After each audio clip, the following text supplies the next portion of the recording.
Mga kapuso, sa pagsaulog sa International Women's Month, makauban nato this morning ang usa ka first-time mom diin during her pregnancy. Mga kapuso, nakuha pa niyang mag-pole dancing. Paunsa ni nakatabang sa iyang pagbubuntis. Kana atong siren kauban, si Lian Abigail Horda Nunez. Mami Lian, good morning ug welcome sa At Home with GMA Regional TV. Kamusta na ang mami na karon? Ay, maayo kayo ko, Argel. Maayong buntag. Well, thank you so much for accepting our invitation or for making time with us this morning para ma-share po na imong mga experiences isip usa ka first time mom. Pero before na ito istoryahan ang imuhang pagiging first time mom, unsa ba nag-inspire sa imuha nga nahilig ka sa pole dancing?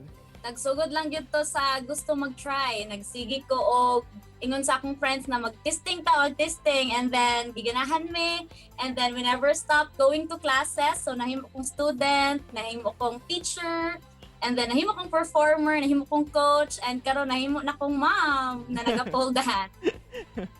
Katunay mo na kang Correct. pregnant no, sa imuhang first baby karon. Ngano ka naka-decide nga ipadayon gihapon ang imuhang pagpo-pole dancing?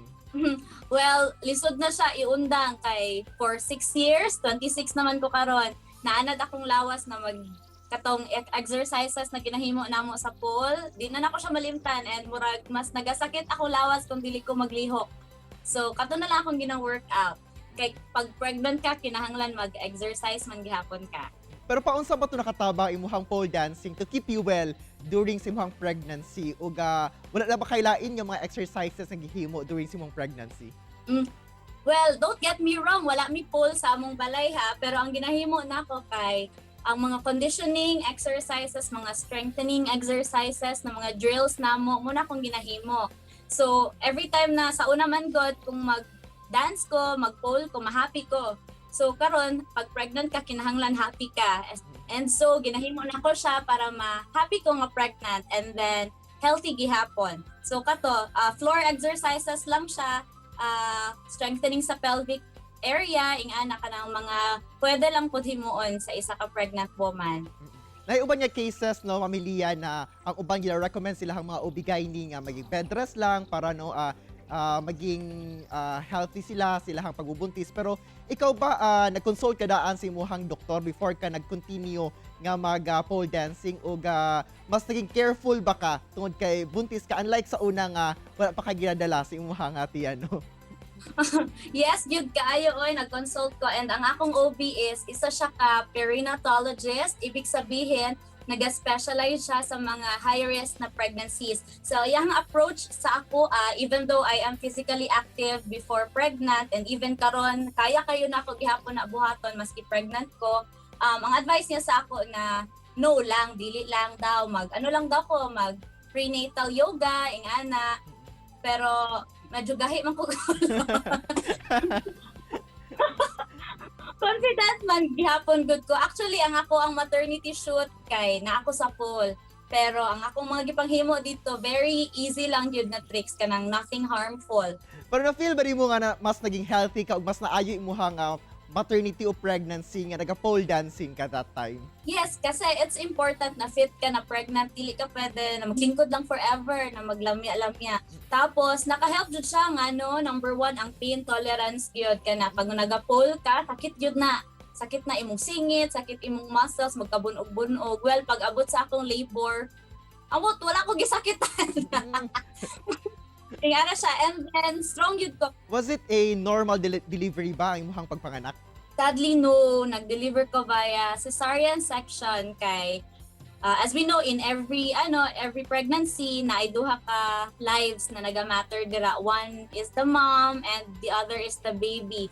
Well, the mom, which is me, sa akong part, okay kay ko, ready kay ko mo endure sa pain sa pagpanganak. But akong baby, naga-decelerate iyang heartbeat katong 6 centimeters pa lang ko dilated. So, wala na, kailangan na namo siya ipagawas maskin pagkaya pa nako. How was the experience nung bisan pa man buntis na ka to that time pero napadayon gihapon nimo imong hilig sa pole dancing? Well, pag mahal mo, Ipaglalaban mo, ana. kagataban mo. Ang difference lang yun niya kay dako akong tiyan nga nagasaka kog pole. Kay katong nag-maternity shoot me, 7 months naman ko ato. Maka-climb gihapon ko, I know it in myself. Ang tiyan lang yun, nagbabag siya bang hindi ko pasaka kay di na maabot sa akong tuhod ang pole. And very successful nyo kay safe mo nahimo nga maternity shoot nimo. And now, kamusta ang Yeah. first time mom and kamusta sabi mo ang baby karon? Healthy may pareho, recovering well, and my baby is paspas iyang pagdako, bugat na siya. Ingara gihapon. Pero since CS, dili pa ko pwede makabalik sa akong ginahimo na exercises kay heavy gyud to siya. And karon no, sa una tong single ka pa ka, pero karon pa unsa ka nag-adjust sa pag-take care sa imong baby isip sa ka first time mom? Sige lang ko gihilak. Really? Wala man siya tulog kay 2 months old pa man akong baby. So dawaton lang na ako na muna gid ni akong new life kay new mother man sad ko mura kog newborn gihapon. Og pero bisan pa man karon the last time nga nag-pole dancing ka, karon ba nga nanganak na ka, wala pa ka nakabalik sa pole dancing? Wala pa kay basic ma-open ang time. Oo.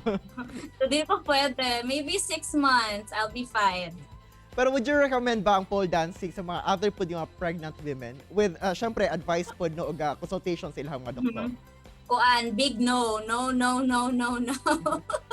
And great to hear that. Og karon no, as we celebrate the International Women's Month, unsa imong message of hope, imong inspiration sa tanang mga mommies labi na sa parehas nimo nga first time mom?